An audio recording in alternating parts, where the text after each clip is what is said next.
Bro, lu bisa hilang kayak Jack Ma dihajar si Jinping karena lu sisa manusia yang menentang dan menantang terang-terangan ekspansi komunis Tiongkok yang pakai pendekatan ekonomi setelah Trump ditaklukkan globalis. Lu target berikutnya. Ini mungkin kalimat terdengar nadanya bercanda yang diucapkan mitra saya sambil makan siang di Kayon Ubud 2 minggu yang lalu. Namun sesungguhnya kalimat panjang tersebut bukan candaan. Dia mengucapkan dengan serius. Banyak orang tidak percaya bahwa economic approach adalah cara soft power menaklukkan banyak wilayah dalam ekspansi menaklukkan sebuah negara yang ada dalam buku di Lemhanas yang diajari dengan istilah kolonialisasi 5.0. Pengajarnya dulu adalah mentor saya, pejabat senior dunia intelijen pensiunan bintang 2. Kemarin dia pun kembali menanyakan status di sosmed IG terbaru saya yang mengupload karikatur bergambar seorang terpidana akan dihukum mati dengan kepala bola lampu, yang mana semua yang hadir dan yang menghakimi serta yang mengeksekusi adalah berkepala lilin. Dengan kalimat di pojok kiri yang arti sederhananya adalah mereka berusaha menjatuhkan kamu karena kamu berbeda. Di mana kalimat di bawahnya ada kalimat tambahan dari Bosman. New Mind berjuang berat di awalnya melawan penguasa kebenaran sementara para Old Mind. Semangat!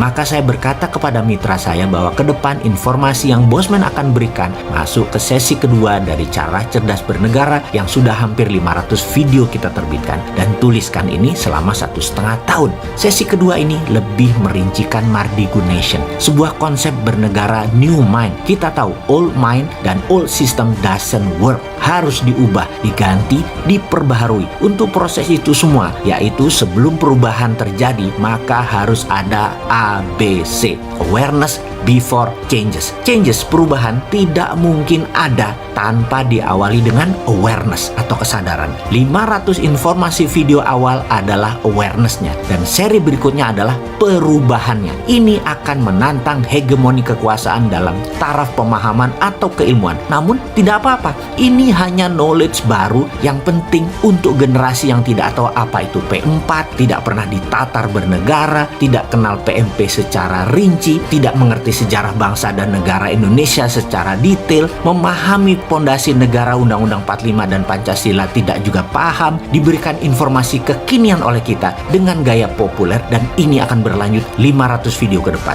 Kita mulai dengan kemungkinan video ini di take down atau serial-serial berikutnya di take down. Maka hal itu bisa terjadi bahkan oleh pusatnya IG, FB, YouTube yang melakukannya atas perintah globalis. Mungkin saja globalis sangat anti gerakan patriotik nasionalis. Rencana mereka mau buat negara less important, negara menjadi kurang terlalu penting. Sementara kaum patriotik nasionalis menguatkan kekuatan dalam negeri, kekuatan anak bangsa terlebih dahulu, baru berurusan dengan luar negeri, perusahaan multinasional, dan jaringan globalis. Nasionalis bisa melakukan apapun untuk proteksi bangsa dan negaranya. Misalnya menaikkan tarif masuk, membantu habis-habisan perusahaan Indonesia di luar negeri. Sementara globalis dan negara besar berusaha keras agar proteksi barang masuk ke negara nasionalis tidak terjadi. Mereka akan cari cara untuk proteksi tersebut tidak diterapkan oleh Mardigu Nation misalnya. Mereka akan cari akses supaya Bosman tidak terapkan masuk barang dimahalin dengan pajak atau barangnya tidak bisa masuk karena 100% diblok.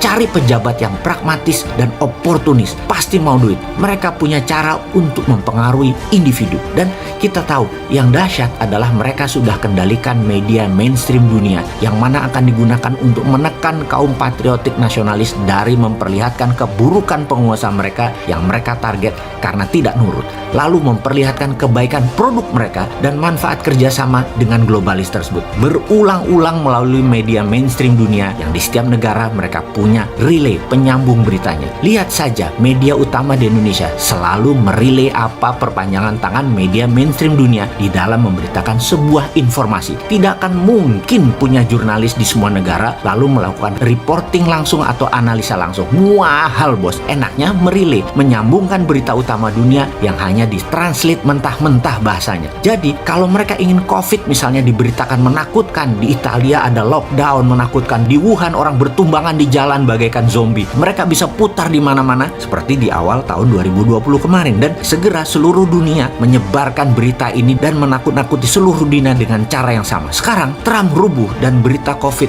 menjadi lokalan. COVID menjadi pandemi berhasil hilang karena pemerintah setempat pintar. Kalau tak terkendali, ya karena cara pengelola pandemiknya salah. Tapi pelepasan COVID pertama dan niat mereka kendalikan dunia saat ini sudah selesai. Tujuan mereka sudah tercapai. Mereka saat ini memanen hasilnya. Itulah masalah patriotik nasionalis yang berhadapan dengan negara besar, negara superpower, dan globalis. Jadi kita bagaimana? Ikuti para globalis dan negara besar, takluk dengan GBHN negara kuasa, atau ikut rencana kerja perusahaan global nasionalis? Kita, kaum patriotis nasionalis Sontoloyo, tidak akan kita lawan mereka semua.